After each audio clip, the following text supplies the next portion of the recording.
میرے عزیز دوستو، میرے بھائیوں اور میری بہنوں، میں آپ کے پاس چند ضروری باتیں لے کر آیا ہوں۔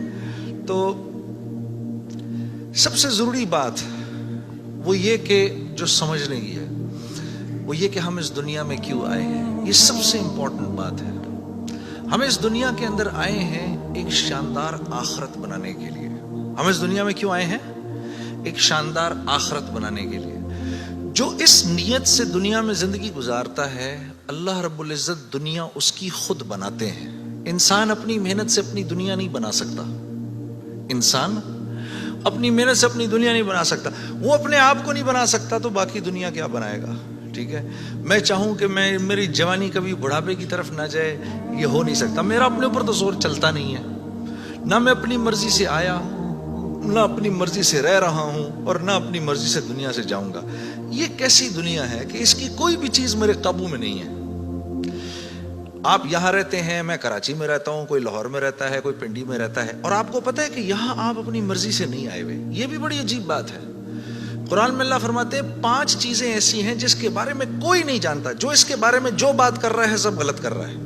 5 چیزیں کون سی ہیں؟ سب سے پہلے ان اللہ عندہ علم الساعہ، اللہ کہتے ہیں سوائے اللہ کے کوئی نہیں جانتا قیامت کب آئے گی۔ وَيُنَزِّلُ الْغَيْثَ، بارش نے کب، کہاں اور کتنا برسنا ہے کوئی نہیں جانتا۔ رزق کس کے پاس کتنا پہنچے گا اللہ فرماتے ہیں کوئی نہیں جانتا، صرف میں جانتا ہوں۔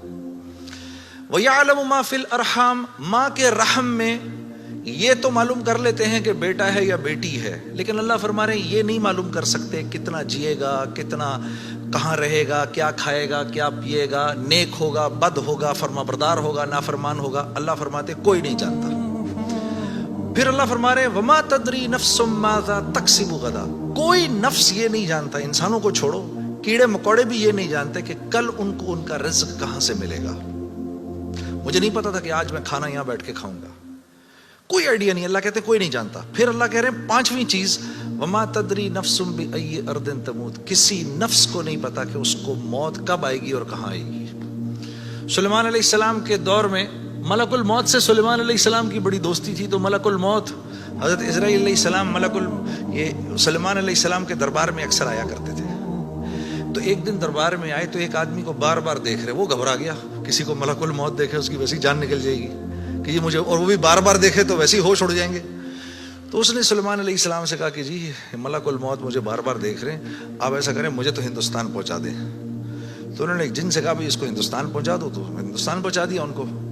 تو بعد میں سلیمان علیہ السلام نے ملک الموت سے پوچھا کہ تم اس آدمی کو بار بار کیوں دیکھ رہے تھے؟ کہتے میں حیران ہو رہا تھا کہ اللہ نے مجھے کہا کہ اس کی جان ہندوستان میں نکالو، یہ یہاں کھڑا کیا کر رہا ہے؟ وما تدری نفس بأی ارض تموت، کسی نفس کو نہیں پتا اس کو اس کی موت کل کہاں آئے گی۔ یہ 5 چیزیں کوئی نہیں جانتا۔ اب ان 5 چیزوں کا براہ راست ہماری زندگی سے تعلق ہے۔ تو پھر یہ کیسی زندگی ہے، یہ کیسی دنیا ہے جس کے بارے میں کچھ بھی نہیں جانتا۔ تو اللہ رب العزت نے دنیا کا بننا بگڑنا یہ انسان کے ہاتھ میں نہیں رکھا، یہ انسان کے ہاتھ میں نہیں رکھا۔ اور اختیار کتنا دیا؟ ہم کہتے ہیں نا بھائی انسان کو اختیار ہے، بھائی اختیار کتنا دیا؟ اختیار اتنا دیا، کسی نے حضرت علی کرم اللہ وجہ سے پوچھا کہ حضرت یہ میرے پاس دنیا میں کتنا اختیار ہے؟ کہا ایک ٹانگ اٹھاؤ اپنی، تو اس نے اپنی ایک ٹانگ اٹھا لی۔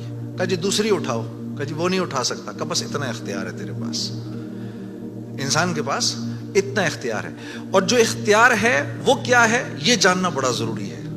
انسان کے پاس کیا اختیار ہے؟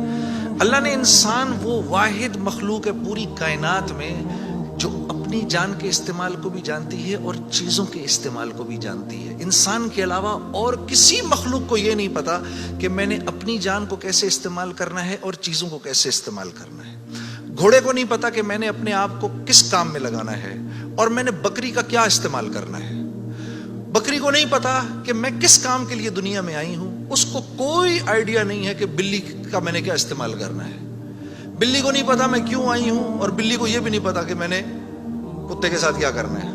ٹھیک ہے، انسان وہ واحد مخلوق ہے جس کو اللہ نے یہ شعور دیا، فَأَلْهَمَهَا فجورہا وتقواہا. میرے دوستو، یہ وہ آیت ہے جس کو اللہ نے 7 قسمیں کھانے کے بعد بیان کیا. 7 قسمیں کھائیں اس آیت کو بیان کرنے سے پہلے. جیسے میں کہوں میری بہن اللہ کی قسم، رسول کی قسم، قرآن کی قسم، تیرے باپ کی قسم، تیری ماں کی قسم، 6 قسمیں تو یہ کھائیں. پھر آخر میں فرمایا وَنَفْسٍ وَمَا سَوَّاهَا. اچھا چل کسی کی قسم نہیں مانتا تو میرے بندے مجھے تیری جان کی قسم. فَأَلْهَمَهَا فُجُورَهَا وَتَقْوَاهَا. کل قیامت کے دن آ کے مجھے نہیں کہنا یا اللہ مجھے نہیں پتا تھا سیاہ کیا ہے اور سفید کیا ہے. مجھے نہیں کہنا کل یہ قیامت کے دن، کیونکہ فَأَلْهَمَهَا الہام کیا ہے، میں نے تجھے الہام کیا ہے. اچھائی اور برائی کا فرق میں نے تیرے اندر ڈالا ہے اور یہ ڈال کے تجھے دنیا میں بھیج دیا ہے. جیسے کوئی بھی معاشرہ ہو اس میں سچ اچھا سمجھا جاتا ہے، جھوٹ برا سمجھا جاتا ہے، چاہے وہ مسلمانوں کا معاشرہ ہو چاہے غیر مسلموں کا ہو. بے ایمانی ہر معاشرے میں بری سمجھی جاتی ہے، ایمانداری ہر معاشرے میں پسند کی جاتی ہے. راست بازی، سچائی، بینگ اپ رائٹ، یہ ہر معاشرے میں پسند کیا جاتا ہے. اور ظلم ہر معاشرے میں برا سمجھا جاتا ہے، جسٹس ہر معاشرے میں اچھا سمجھا جاتا ہے، قتل ہر معاشرے میں برا سمجھا جاتا ہے. تو اللہ پاک فرما رہے یہ چیزیں دے کے میں نے تمہیں دنیا میں بھیجا ہے، میں نے تمہیں تمہاری جان کا استعمال بتا دیا، چیزوں کا استعمال بھی سکھا دیا. تو یا اللہ میں نے جان کا کیا استعمال کرنا ہے، میں نے جان کا کیا استعمال کرنا ہے. ہاں تو اللہ پاک فرما رہے قد افلح من زکاہا. تو نے اپنی جان کا تزکیہ کرنا ہے تو تو کامیاب ہو جائے گا. وَقَدْ خَابَ مَنْ دَسَّاهَا. اور اگر اپنے نفس کو تو نے کھلا چھوڑ دیا تو برباد ہو جائے گا. اب ان 2 باتوں پر علماء نے تفسیروں کی تفسیریں لکھ دی ہیں. اب نفس کا تزکیہ کیا ہے؟ نفس کو ہر اس چیز سے روکنا جس کو اللہ نے منع کیا ہے، یہ نفس کا تزکیہ ہے. سامنے نامحرم عورت ہے، اب نہیں دیکھ سکتے اس کو. ہاں وہ سامنے سے آئی، نظریں جھکا لی. اب نظریں جھکا لی، اسی لمحے پچھلے سارے گناہ معاف ہو جاتے ہیں. اور اللہ ایمان کی وہ حلاوت دیتے ہیں جو آپ نماز میں محسوس کریں گے. پھر آپ نہیں کہیں گے کہ جی میں نماز پڑھتا ہوں میرا تو دھیان ادھر نکل جاتا ہے. پھر آپ نہیں کہیں گے. کان کو ہر وہ چیز سننے سے روکنا جس کو اللہ نے منع کیا، ہر اس چیز کو سننا جس کا حکم دیا. ہاتھ کو ہر اس جگہ استعمال کرنا جس کا حکم، ہر اس چیز سے روکنا جس سے منع کیا. تو نفس کا تزکیہ اللہ فرما رہے ہیں جب تم دیکھ دیکھ کر میری رعایت رکھ کے زندگی گزارو گے تو تم اس دنیا میں کامیاب ہو جاؤ گے. اور تمہیں کامیاب کون کرے گا؟ ہم کریں گے. تم خود کامیاب نہیں ہو سکتے. تو ہاں یہ موت کے بعد ہوگا. فرشتے اعلان کریں گے وَلَكُمْ فِيهَا مَا تَشْتَهِي أَنفُسُكُمْ. اب کیونکہ تم نے دنیا میں تو ویسے کر لیا جیسے اللہ نے چاہا، ٹھیک ہے، اللہ کی رضا پر راضی رہے. تو اب وَلَكُمْ فِيهَا مَا تَشْتَهِي، اب جو کچھ تم چاہ رہے ہو انفسکم وہ پورا ہوگا. کیوں؟ نزلا من غفور الرحیم، کیونکہ تم اب غفور الرحیم کے مہمان بننے والے ہو.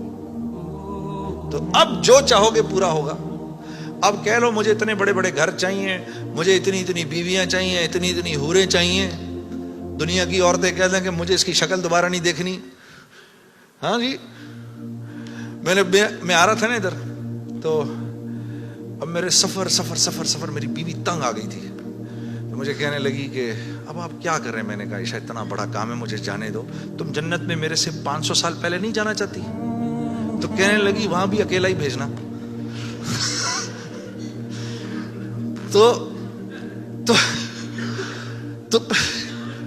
پھر مزے ہی مزے ہیں. پھر جو آپ چاہیں گے وہ ہوگا.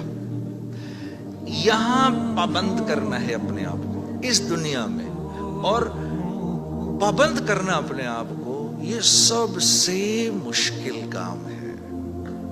یہ سب سے مشکل کام ہے، اپنے آپ کو پابند کرنا. آدمی کو اپنے آپ کو پابند کرنا پڑتا ہے. دنیا میں جس چیز کو حاصل کر رہے ہیں اس کے لیے اپنے آپ کو پابند کرنا ضروری ہے. تو دین کے نفع اٹھانے کے لیے کہ میں دین کے نفع اٹھاؤں، اللہ نے جو حکم دیا اس کے میں نفع اٹھاؤں، اس کے لیے پہلے ہمیں اپنے آپ کو پابند کرنا پڑے گا. اسی طرح سے اللہ جیسے کہہ رہے ہیں جب وہ پابند کر لے گا تو پھر اس کے نفع اٹھائے گا، اور جو جتنا پابند کر لے گا اتنا ہی نفع اٹھائے گا. جیسے ایک گز زمین بھی زمین ہے اور پوری دنیا بھی زمین ہے. جس کے پاس ایک گز زمین ہے وہ ایک گز زمین جتنے فائدے اٹھائے گا, جس کے پاس پوری دنیا ہے وہ پوری دنیا کے فائدے اٹھائے گا. تو جس کی زندگی میں جتنا دین ہے اس نے دنیا میں نفع اٹھانے ہیں. جس کی زندگی میں جتنا کم دین ہے, پھر کیا ہے, مصائب اس کو گھیر لیتے ہیں, مصائب اس کو گھیر لیتے ہیں, حالات اس کو گھیر لیتے ہیں. کراچی سے, لاہور سے, فیصل آباد سے گلاسگو آ جانے سے حالات ٹھیک نہیں ہو جائیں گے.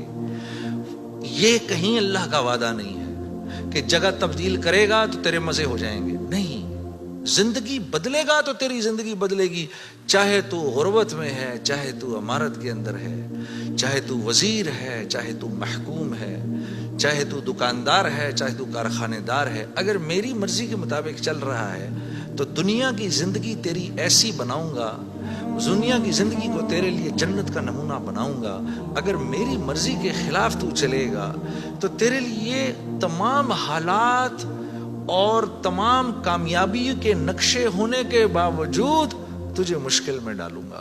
اور میرے عزیز دوستو, یہ ازل سے لے کر آج تک ہو رہا ہے اور آج سے لے کر ابد تک یہی ہوگا. اب آپ لوگ یہاں کیوں آئے؟ کبھی آپ نے سوچا بھئی آپ گلاسگو کیوں آئے؟ آپ گلاسگو کیوں آئے؟ آپ آئے نہیں ہیں. اخرجت للناس, ہم نے لوگوں کے نفع کے لیے تمہیں نکالا ہے, ساری انسانیت. اخرجت للمسلمین, نہیں, مسلمانوں کے نفع کے لیے آپ نہیں آئے یہاں پر. اخرجت للناس, ساری انسانیت کے نفعوں کے لیے میں نے تمہیں تمہارے گھروں سے نکال دیا ہے. یا اللہ ہم نے کیا نفع پہنچانا ہے ان کو؟ تأمرون بالمعروف وتنہون عن المنکر, تم نے اچھائی خود کرنی ہے اور ان کو اچھائی کر کے دکھانی ہے. برائی سے خود بچنا ہے اور برائی سے خود بچ کے ان کو کر کے دکھانا ہے. آپ یہاں اس لیے آئے ہوئے, میں قرآن بتا رہا ہوں آپ کو. وتؤمنون باللہ, جب یہ کرو گے, جب تم ایسا کرو گے پھر میری ذات پہ تمہارا ایمان بنے گا, ورنہ نہیں. تب تم میرے حکموں پر چلو گے. ایمان نہیں بنے گا تو حکموں پر نہیں چلا جاتا, پھر اللہ کے حکموں پر نہیں چل سکتا آدمی. ایمان بنائے بغیر اللہ کو, اللہ تو جانے گا لیکن اللہ کی ذات کے تاثر سے دل خالی رہے گا. تو دل میں ہو اللہ کے غیر کی محبت, اور ہم کہیں کہ اللہ تو بھی آ جا ادھر, ایسا نہیں ہوتا. ایک حیادار عورت ہوتی ہے نا, حیادار عورت, وہ پہلے اپنے شوہر کے دل میں اپنی محبت دیکھتی ہے. وہ پہلے اپنے شوہر کے دل میں اپنی محبت دیکھتی ہے دور سے رہ کر. جب اس کو نظر آ جاتا ہے کہ اس کے دل میں میری محبت ہے, پھر قریب آ کے اپنے شوہر کے سینے سے لگتی ہے. لیکن ایک بے باک عورت تو یہ بھی نہیں دیکھتی کہ یہ شوہر ہے یا کون ہے, ڈائریکٹ چھلانگ مارتی ہے. تو اللہ رب العزت اور نیکی, مثال دے رہا ہوں میں, مثال کے طور پر ایک حیادار عورت کی طرح ہوتے ہیں. وہ پہلے آپ کے دل میں اپنی جگہ دیکھے گا, اللہ پہلے آپ کے دل میں اپنی جگہ دیکھتے ہیں. لیکن اگر اس کے اندر اللہ کے غیر کا تعفن ہے, اسی لیے تو پھر نماز میں دل نہیں لگتا. اچھا پھر نماز میں دل نہیں لگتا, پھر تھوڑی دیر بعد شیطان کہتا ہے بھائی کیا یار ٹائم ویسٹ کر رہا ہے یار, چھوڑ کوئی اور کام کر. ادھر اس نے نماز چھڑائی, ادھر شیطان نے نماز چھڑائی, ادھر آپ اور میں گئے کام سے. ادھر نماز گئی, ادھر ہم گئے, بس چھٹی, اب فارغ. اب فٹ بال کی طرح شیاطین کبھی لات ادھر سے ادھر ماریں گے, کبھی ادھر سے ادھر ماریں گے, کبھی ادھر سے ادھر. برکت بھی گئی, زندگی کی برکت گئی, مال میں برکت گئی. جو فجر کی نماز جان بوجھ کے چھوڑتا ہے اس کے چہرے سے اللہ صلحہ کا نور نکال دیتے ہیں. جو ظہر کی نماز جان بوجھ کے چھوڑتا ہے اس کے رزق میں سے برکت ہٹا دی جاتی ہے. جو عصر کی نماز جان بوجھ کے چھوڑتا ہے اللہ اس کے جسم کی طاقت کو سلب کر لیتے ہیں. یہ بیمار رہتا ہے اندر سے, اس کو بیمار رکھتے ہیں. جو مغرب کی نماز جان بوجھ کے چھوڑے گا اس کو اس کی اولاد سے کبھی کوئی نفع نہیں ہوگا, اس کی اولاد ساری زندگی اس کی نافرمان رہے گی. جو عشاء کی نماز جان بوجھ کے چھوڑے گا اس کو کبھی راحت چین کی نیند نہیں آئے گی. تو اس کے علاوہ میں نے دنیا میں کرنا کیا ہے, اور یہی 5 چیزیں چاہیے مجھے دنیا کے اندر.